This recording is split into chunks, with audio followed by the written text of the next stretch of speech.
coming to you from Rockets and Parkwest, where we have just seen the Minister of Tourism, Kensani Ngubane, receiving a memorandum here at the restaurants, also in communication with the Restaurants Association of South Africa, to speak to me about that conversation as well as what took place overall today. I have with me Wendy Albert from the Restaurants Association of South Africa. Thank you so much for your time, Wendy. We've just seen you in communication with the Minister. How did that conversation go with her today? You know, we always have great admiration for the Minister of Tourism. She's always available to represent her sector, and we're appreciative of the time to talk about the major concerns that we've got. So whilst we understand many of the issues that we've outlined today don't rest within her mandate, we have been given an undertaking again that she'll passionately fight for the industry and certainly engage with her colleagues in the various cabinet ministers to hand over the memorandum, one to the Minister of Copter and two to the President of South Africa, in plight and outline how difficult the industry has been and the hardship that we faced over the last 20 weeks. Please speak to us more and reiterate those challenges that you have faced. You know, just speaking to some of the restaurant owners here on the street, I'm told that some of them have resorted to even closing their doors because they are struggling to make ends meet during this time. Absolutely. You know, as we can see here, Parkhurst is an iconic hub in Joburg. It is where people flood and support restaurants. It's a place where communities get together, family celebrations happen, and it's intrinsic of our livelihoods. And what has happened over the last 20 weeks with all the restrictions and limitations, and I think the change in consumer behaviour, is that we have certainly seen the devastation.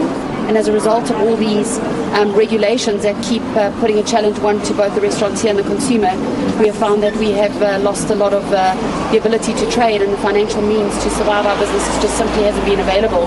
You know, restaurants cannot survive a bad weekend, let alone a bad season. And we're going on some 21 weeks. And the hardships are evident here in the campaign that we ran today called A Million Seats on the Streets. We've outlined at every corner of South Africa that there are so many thousands and thousands of empty seats that are available to consumers to come back, and also to highlight to government, and especially to the Minister of Copter, how valuable this industry is to South Africa, to tourism, how iconic we are to world travel. And we certainly need the support of government to engage in functional conversations with us to look at the suggestions that we made and the proposals we put on the table, which we've handed over to the Minister of Tourism, in how we can lift the liquor ban not only for restaurants but for the country, and do it safely and do it in a way that will best represent the transparency of the industry and support the liquor associations, ourselves, the liquor traders, the Shabeens Association, as well as the tavern associations, who we've merged with in an attempt to have the liquor ban lifted. We've also had discussions about the curfew, which the Minister has outlined, and we're looking forward to some favourable decisions being made on that curfew. And furthermore, there are some other highlighting issues which we need raised, which is the UIF. We need that to be paid out properly within 48 hours. The TERS has been extended, so we said our appreciation to the Minister today for fighting hard for the sector to have that. The restrictions within the financial scope and the lending houses, to drop those restrictions and drop the criteria that restaurants can access cash flow to keep their businesses going. We need to engage with landlords, have those leases terminated and re-looked at. We can't go back to the very big leases and the high rentals that landlords are expecting us. We also know that they're struggling through the difficulty and complexity of COVID. We need to continue to look at mechanisms and how government can engage with the insurance sector for the payouts of those policies and procedures. And then we're obviously looking at the rebates on the liquor licenses from the various liquor boards for the non-performance of those liquor licenses, and SABC TV licenses, as well as the SAMRO and SAMPRA licenses.